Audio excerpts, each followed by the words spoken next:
എൻ്റെ ഒരു അനുഭവം വെച്ചിട്ട് ഞാൻ ഇന്ത്യൻ പ്രധാനമന്ത്രിക്ക് ഫോട്ടോ കൊടുത്തിട്ടുണ്ടായിരുന്നു. അന്ന് തൊട്ടിട്ട് എൻ്റെ കഷ്ടകാലം തുടങ്ങി എന്ന് പറയാം. പിന്നീട് സത്യം പറയാലോ, ഈ BJP-ക്കാരും RSS-കാരും തന്നെ അതിൽ എന്നെ ജീവിക്കാൻ സമ്മതിച്ചിട്ടില്ല എന്ന് തന്നെ ഞാൻ പറയാം.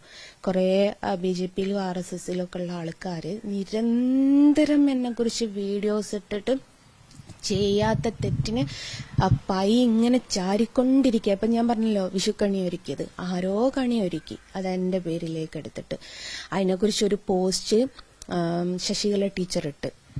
അപ്പം ഞാൻ ശശികല ടീച്ചറെ വിളിച്ച് പറഞ്ഞു, ടീച്ചറെ ഞാനൊന്നല്ല കണി ഒരുക്കിയത്, ആരോ കണി ഒരുക്കിയെടുത്ത് ഞാനൊരു വീഡിയോ എടുത്ത് പോസ്റ്റ് ചെയ്തു. ഞാൻ പറഞ്ഞല്ലോ, ഞാൻ ഇത്രമേലേ വിചാരിച്ചിട്ടുള്ളൂ, കണ്ണനെ ഞാൻ ഒഴിവാക്കിയിട്ടില്ല, എൻ്റെ കൂടെ തന്നെ ഉണ്ട് എന്ന്. അപ്പോൾ ചിലർ ചോദിക്കും, ഭക്തി എന്തിനും മറ്റുള്ളവരെ കാണിക്കണമെന്ന്. അങ്ങനെ മറ്റുള്ളവരുടെ അടുത്ത് കാണിക്കാൻ വേണ്ടി എൻ്റെ മതത്തിൽ അത്രമേൽ സ്ട്രഗിൾ ചെയ്തിട്ടാണ് ഞാൻ പിടിച്ചു നിൽക്കുന്നത്. അപ്പോൾ അവർ കാണുന്നതിൽ എനിക്ക് സന്തോഷം മാത്രമേ ഉള്ളൂ. അവർക്ക് അങ്ങനെ ബുദ്ധിമുട്ടുണ്ടാകണേ ഉണ്ടായിക്കോട്ടെ എന്ന് വിചാരിച്ചിട്ട് മാത്രമേ ഞാനത് ചെയ്തിട്ടുള്ളൂ. പക്ഷെ അതിനെയൊക്കെ നെഗറ്റീവാക്കിയിട്ട് ഇവർ ഇങ്ങനെ പെരുമാറിക്കൊണ്ടിരിക്കുകയാണ്.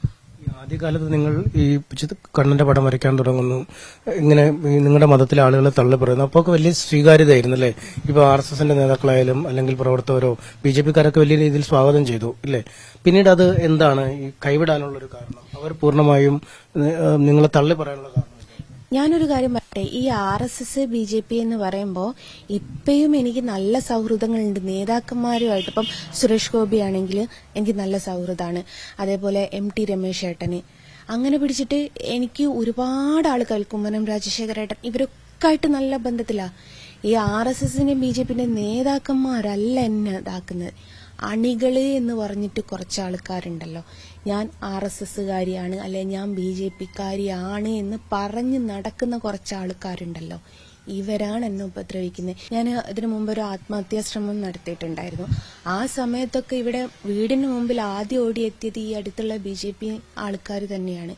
അപ്പൊ എനിക്ക് അങ്ങനെ നേതാക്കന്മാരുടെ അടുത്ത് നിന്ന് ഇതുവരെ എന്നോട് ഒരു മുഷിപ്പ് രീതിയിൽ ഇതുവരെ എന്നോട് സംസാരിച്ചിട്ടില്ല.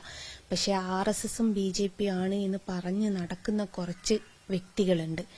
അവർ നിരന്തരം എന്നെക്കുറിച്ച് പോസ്റ്റ് ഇട്ട് ഇല്ലാത്ത കാര്യങ്ങൾ എന്നെക്കുറിച്ച് പറഞ്ഞ് ഞാൻ തെറ്റുകാരിയാണ് എന്ന് വരുത്തി തീർക്കണമെന്നുള്ള വാശിയോടുകൂടെ നടക്കുന്ന ഒരു സംഭവമാണ്. ഞാൻ പറഞ്ഞല്ലോ, അത് ഇവർക്ക് ആർക്കും ഇഷ്ടമായില്ല പ്രധാനമന്ത്രിക്ക് ഫോട്ടോ കൊടുത്തത്. ആർക്കും കിട്ടാത്തൊരു സൗഭാഗ്യം എനിക്ക് കിട്ടി. അപ്പൊ അവരൊക്കെ പറയുന്നത് പ്രധാനമന്ത്രിക്ക് കാണാനല്ലേ, ഇപ്പോൾ അത് ഞങ്ങൾക്കൊണ്ടും പറ്റും. പക്ഷെ പറ്റുന്നവർ പറയുന്നേ ഉള്ളൂ, അവരിതുവരെ പോയിട്ടില്ല. അതിന്റെ നമ്മുടെ നാട്ടിൻപുറത്ത് പറയാച്ച കുശുമ്പ് എന്നാണ് ഞാൻ ചിന്തിക്കുന്നത്. കുറച്ച് സ്ത്രീകൾ ഉള്ളത് പറയാലോ, BJP ആണ് RSS ആണെന്ന് പറഞ്ഞിട്ട് കുറച്ച് സ്ത്രീകൾ നിരന്തരം നമ്മളിപ്പോൾ ഞാൻ പറഞ്ഞല്ലോ, എനിക്കിപ്പോൾ ഒരു തെറ്റ് പറ്റിയെന്ന് ഞാൻ തുറന്നു പറയുന്നു, ആ തെറ്റ് തിരുത്താൻ ഞാൻ തയ്യാറാണ് എന്ന് പറഞ്ഞ് നമ്മൾ മുമ്പോട്ട് വരുമ്പോൾ അവർക്ക് തെറ്റ് പറ്റിയല്ലോ, ആ പറ്റ് അവർക്ക് എങ്ങനെയാന്ന് പറഞ്ഞു അതുമ്മലിങ്ങനെ ചൊറിഞ്ഞ് ഞാൻ മോശക്കാരിയാണ് എന്ന് അവരങ്ങ് തീരുമാനിച്ചതാ. അവർക്കത് അങ്ങനെ ആവാവൂ എന്ന് നടക്കുന്ന കുറച്ച് BJP-ന്റെ RSS-ന്റെ ആൾക്കാർ.